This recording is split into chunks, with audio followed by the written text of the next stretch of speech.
Well, it's cooled off and it's finally fall here on the banks of the mighty Craig's Creek. Got the music on, listen to Robert Plant. We've been tuning on this Holley carburetor, trying to get the richness, the fatness out of it. It's just sitting there idling and just dumping gas out the back, and I know it's fouling plugs.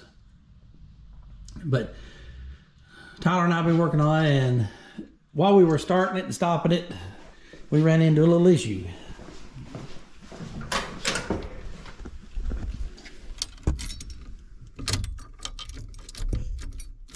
Key switch ain't working. It's not a dead battery. I got in there, took the starter off, put the starter back on. We're getting juice everywhere down there. The starter works fine. There's a relay underneath the steering column that the key switch doesn't have any electrical in it at all. The key switch is just mechanical. When you turn that key switch over, it pushes a rod down the top of the steering column into a little box that's actually your electrical connection. It does your start, accessory, and run. All that's in that little box that's wired way down on the bottom of the steering column. This is a tilt column, and it's anybody that's ever had an old Chevrolet that's had a tilt column, you can hold the key over and tilt this column up and down, and it'll actually start cranking. So what I'm going to have to do is I want to drop this column down and see if I can get to that ignition module, start module, whatever you call it, and try to replace it. You notice there's a bunch of bolts under this steering column, but I'm really only worried about these two. I think I can leave the other ones in place. Ouch! That hurt.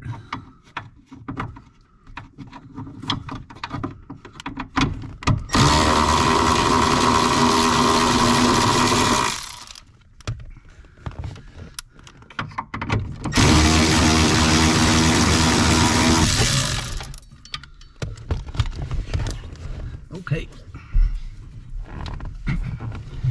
I can see the start module right there.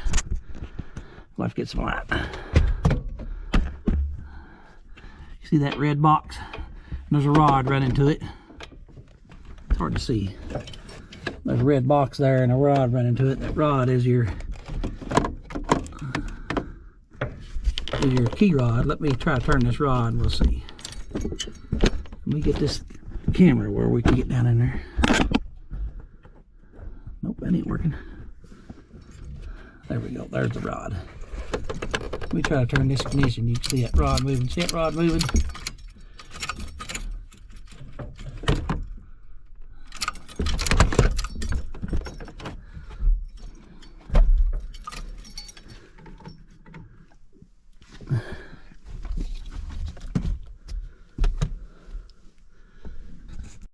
I'm going to have to piddle around here a minute and try to get this loose and we can get a better look at it. It's hard to do, the camera and the lights and everything. Well, here's the module I was talking about. It's got a place in the side here that a little rod from the ignition switch goes in, and it, as you turn your ignition over, it moves this little box inside here.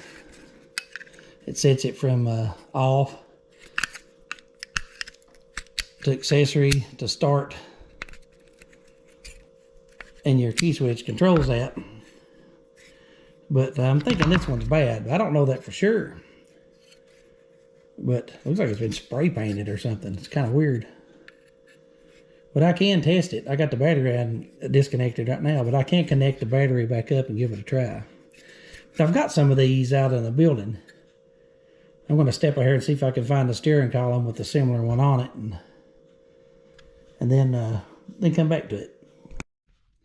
Well, I don't have this part in any of my parts cars or in the building or anything, so I'm going to have to go get it. I hate to buy something and not know that it's bad. There's got to be some way to test this. I'm just going to go get one, because I'm pretty sure this is the problem, because it's not getting past the steering column. So we'll give it a shot. I'll go get one. We'll be back. Okay, I'm back with the part. It is a CarQuest part. There's a part number, which different numbers for different cars. This is for a tilt steering car, and it looks the same. I'll turn it around that way, I guess. Now, whether or not it will work the same, who knows?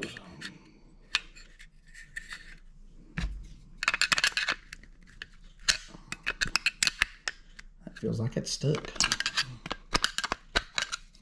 Can't tell if that one is or not. It's hard to say. We'll have to get it on here and try it out. Well, unfortunately, there's your reverse, park, neutral, drive, low. I broke it out whenever I pulled the steering column down. Here's the little wire, and I can't even see the tab in there anymore. I must have broke it completely out. I went through great pains when I put this dash in to not do that, but here we go. I guess we'll try to hook this thing up and see what happens here. Okay, you can see there's a rod right there sticking up, and this device has a little hole that mates to that. Goes right down over that rod, if I can get it in there.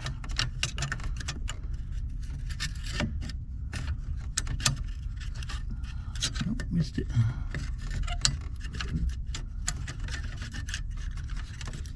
This may take two hands.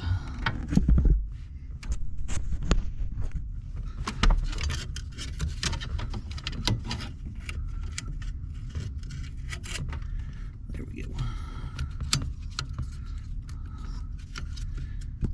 It feels like it's not where it's supposed to be right there. That feels right.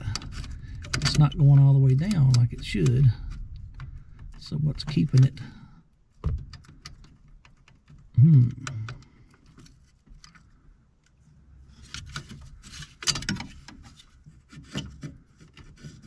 Nothing there that keeps it lifted up.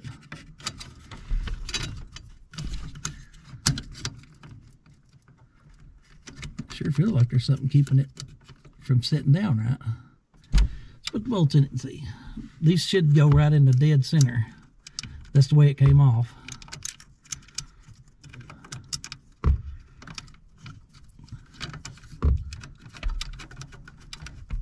I don't know if you guys can see or not. I hope you can.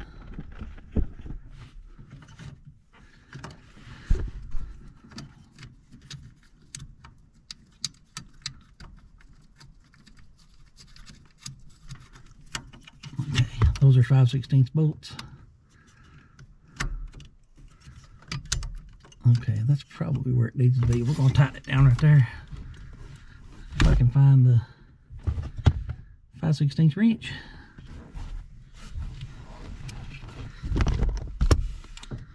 Let me get right back to you.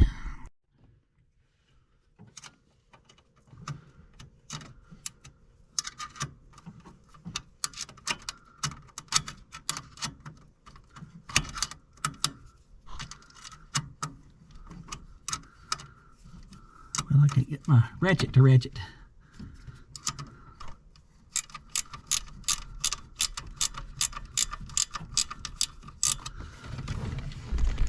Okay, the battery's connected. I did have to take it back off to get the wiring harness plugged into it because I couldn't get it connected. I've still got it taken loose. Let's see what happens with the ignition here. Okay, so we've got dash lights. And no, still no crank, even though we replaced it. So what is causing that?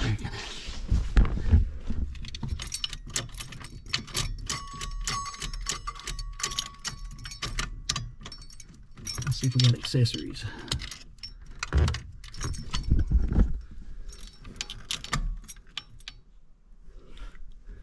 Well, the radio, nothing's going on with accessories.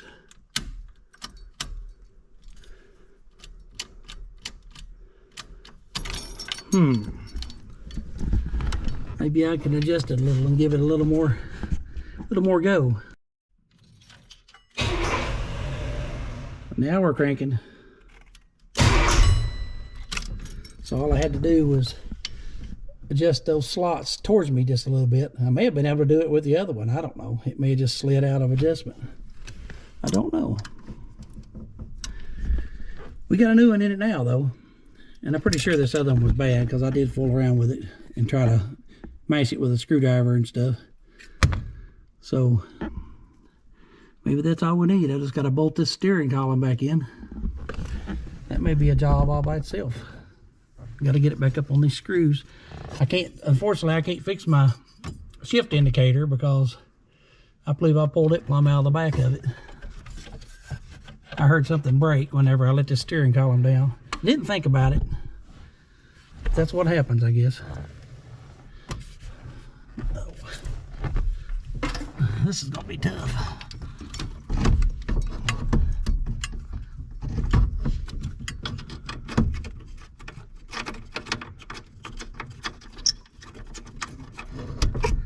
There's one started.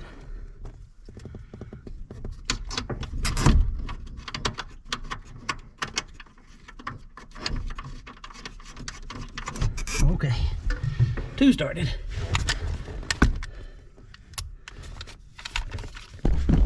Oops, knock the camera around.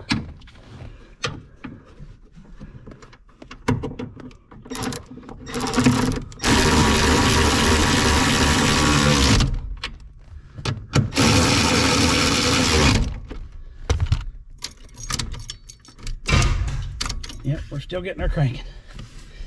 Okay. Let's get some of these lights out of here. Well, there you have it. That's a quick replacing of a GM ignition start relay on the steering column for a tilt steering car. It's the same for a straight steering that don't have tilt. The module's just a little bit different. Most of these GMs have something like this, similar, like the trucks and the cars. They've all got something similar way down in the middle of the steering column that actually does the electrical part of the key switch. Most of the keys just electronic. Then you get in the later models where you have your smart security systems. Those keys are wired electronically. And they have like the passive key system where you use the electronic key fob, I guess. But that's not for people like me. People like me, I'm old school. We got to keep these old cars running. These old Chevrolets, Fords, Dodges, just whatever. That stuff needs to be running. It's all solid state. Parts are pretty available for them.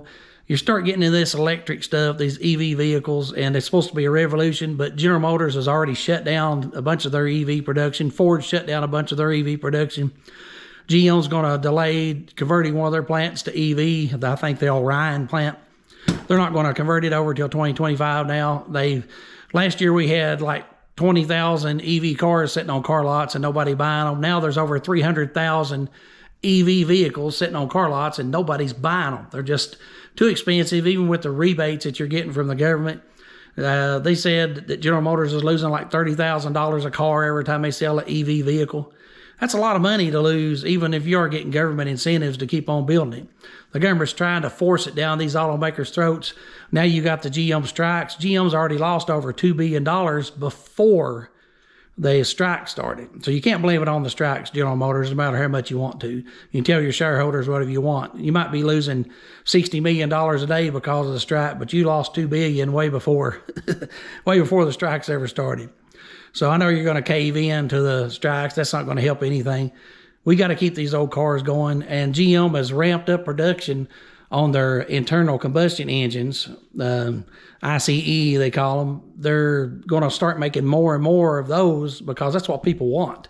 And they could put about $12,000 into a production of one of those vehicles, and they can make $20,000 or $30,000 on them when they sell them. So they're the cheapest way to make a lot of money. And they cut a lot of corners on the EV vehicles because it costs so much to put the electronics into the car. So then you get bad packaging, you get bad interior, bad dashes, bad instruments, because you've put so much into these 40,000 pound EV vehicles to make them economical to buy that you skimp on luxury. GM's already been paying penalties for putting out subpar vehicles that don't meet quality standards here in the United States. So we need to wait and see what happens on that. But another thing I wanted to mention is I've been looking at my analytics. I've got a lot of people that watch our videos, but only about 1 or 2% of you guys are actually subscribed. 99% of the people that watch our videos are not subscribers. So if you guys would take just a minute, hit that subscribe button. You don't have to watch our videos if you don't want to. Every now and then we have content that people actually like and they find useful. If you find this helpful, either way, subscribe. Join us. We love having you around. We love having people that we can call subscribers, and people that aren't subscribers we can call friends that just want to hang out with us and wrench in the shop a little bit. I do thank you guys for hanging out, whether you're subscribed or not. It is important to me that you do. I like for you to see our notifications and see what we are doing in our shop here and what we got going on. But thanks for watching, everybody. I appreciate all you guys that take the time out to watch our stuff. You've watched this long. I appreciate everything that you do. And for that, guys, stay clean, everybody, and we'll see you on the next one.